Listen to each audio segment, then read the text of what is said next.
Salut, aujourd'hui j'aimerais te montrer comment dessiner la forme la plus importante à maîtriser à tout prix. Elle va donc te permettre de dessiner d'autres formes de plus en plus complexes et par extension elle va te permettre d'avoir plus de justesse dans le dessin du corps humain, d'après modèle ou d'imagination. Et donc on va commencer par dessiner pas à pas un simple cube, une boîte à la maison jusqu'à le ombrer d'une manière méthodique et très simple. Avant de commencer, je te souhaite la bienvenue sur la chaîne de HitArt. Abonne-toi pour rejoindre les dessinateurs qui savent l'importance des fondamentaux pour progresser et devenir un excellent artiste. Et c'est parti, pour dessiner une boîte ou un cube d'après observation, tu vas commencer par identifier les coins de la boîte et mettre des points sur la feuille afin de les relier par des traits et commencer à donner forme à cette boîte.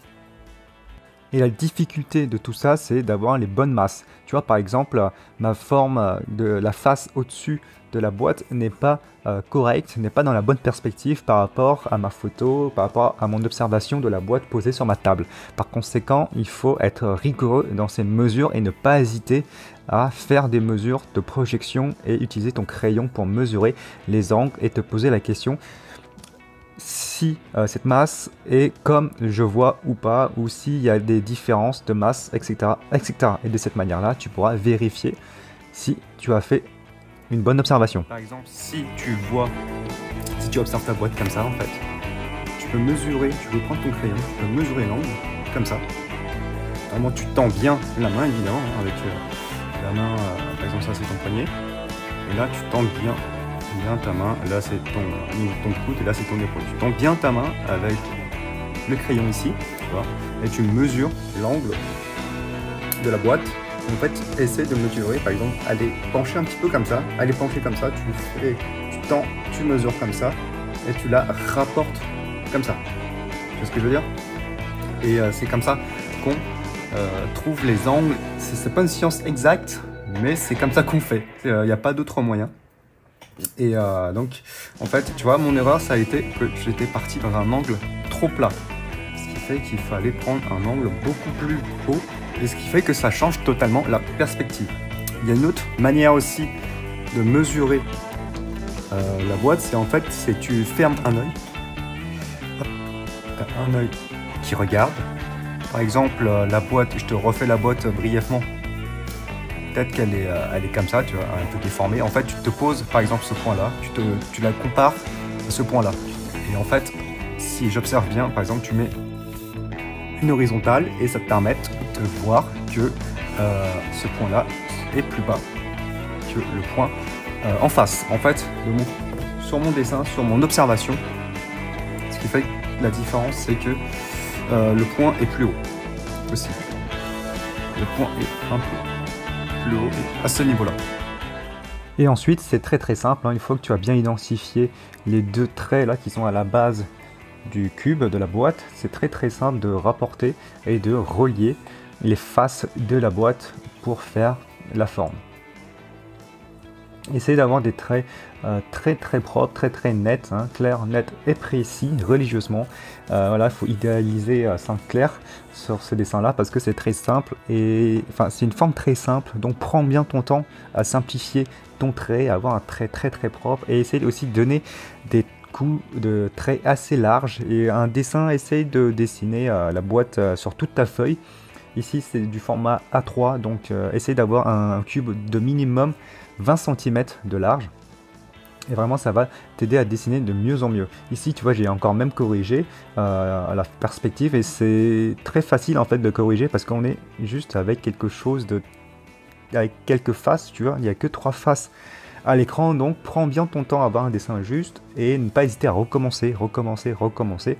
C'est cette base qui va te permettre de dessiner toutes les autres formes.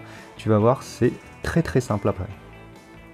Ensuite, ce que j'adore faire un petit peu, c'est complexifier et donner cette nuance dans les lignes. Tu vois, j'ai contrasté les coins qui touchent le sol. Ça permet d'accentuer justement donner beaucoup plus d'importance à ces coins-là. En fait, ça accroche l'œil et ça enrichit le visuel.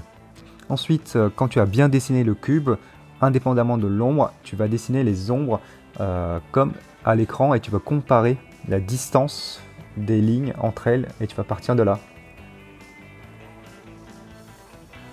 Prends bien ton temps, il faut que ça soit aussi rigoureux que le dessin de la boîte.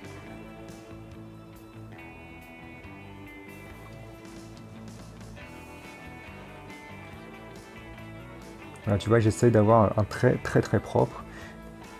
Ensuite, ce qui peut être marrant aussi à t'entraîner, c'est dessiner les lignes transparentes, comme si tu continuais la forme, comme si tu avais une boîte transparente. Ça va permettre de comprendre et de te rendre compte de la géométrie derrière cette boîte.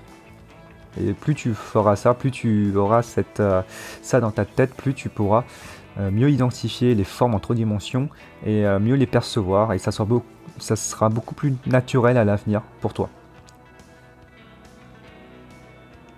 Parce qu'en fait, cette boîte-là, elle peut être par exemple un torse, elle peut aussi par exemple être une main, elle peut aussi être par exemple le pied. Tu vois, c'est tout ce que tu vois, toutes les formes qui existent dans le monde, ça peut être simplifié en une simple boîte. Après, ça dépend, ça peut être un cube en carré. Ici, on a plutôt un cube en rectangle. Ensuite, tu vois, pour l'ombrage, essaye d'avoir un ombrage simple. C'est-à-dire que tu fais des coups de haut en bas, de haut en bas, de haut en bas, pas en zigzag, de haut en bas, puis de bas en haut, comme j'ai démontré à droite là. On va essayer d'avoir une manière de dessiner les ombres d'une certaine méthode simple. Ensuite, pour les ombres, voilà, c'est à l'horizontale, donc voilà, je reste toujours de gauche à droite, de gauche à droite, de gauche à droite, pas de gauche à droite et droite à gauche. Hein. C'est toujours dans un seul sens. Voilà, faut bien être rigoureux dans cette partie-là parce qu'on est simple et on peut voilà apprendre à avoir des bonnes habitudes avec des exercices très simples. Si tu as des nuances, essaye vraiment de bien avoir des aplats, et si tu as un petit accent ou un petit défaut qui est plus sombre que le reste, essaie de le gommer ou laisse tomber juste avec tes doigts. Ensuite, tu vois la partie. Maintenant, pour pousser le réalisme de la boîte, je vais commencer à nuancer les valeurs de gris, notamment à la face de gauche de cette boîte. Ça va lui donner un peu plus de réalisme et ça va permettre de voilà, donner plus d'informations et plus de valeur à ton dessin. Du coup, pourquoi cette partie-là est un petit peu ombrée, un petit peu nuancée, c'est parce qu'elle est moins exposée à la lumière par rapport à la face au-dessus, et elle est tout à fois plus exposée à la lumière que la partie de droite qui est dans l'ombre. Par conséquent, voilà, on fait juste un gris moyen entre le blanc pur de la face au-dessus et le gris le plus foncé qui est la partie dans l'ombre. Ensuite, ici, tu vois, je vais commencer à foncer l'ombre qui est au sol, qui est issue de la boîte. En fait, on appelle ça une ombre portée.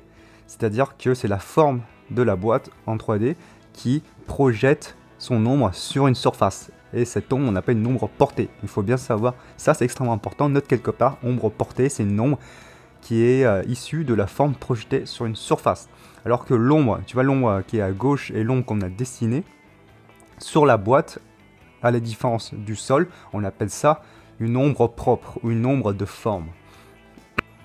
Et une dernière chose, l'ombre portée, c'est l'ombre qui doit être la plus foncée de ton dessin. Pourquoi? C'est parce qu'en fait, elle reçoit moins de la lumière, elle reçoit moins de réflexion. Et donc l'ombre propre, qui est l'ombre sur le corps, elle est beaucoup plus légère. Parce qu'en en fait, elle reçoit de la lumière indirecte. Mais ça, on verra dans une autre vidéo. Peut-être la prochaine. Donc je t'invite vraiment à t'abonner. Si je t'ai appris quelque chose, n'hésite pas à t'abonner et à mettre un petit like pour rejoindre les dessinateurs intelligents qui aiment vraiment construire des très bonnes bases pour pouvoir s'améliorer en tant qu'artiste. Donc je te dis à la prochaine vidéo, sûrement demain. Et ciao!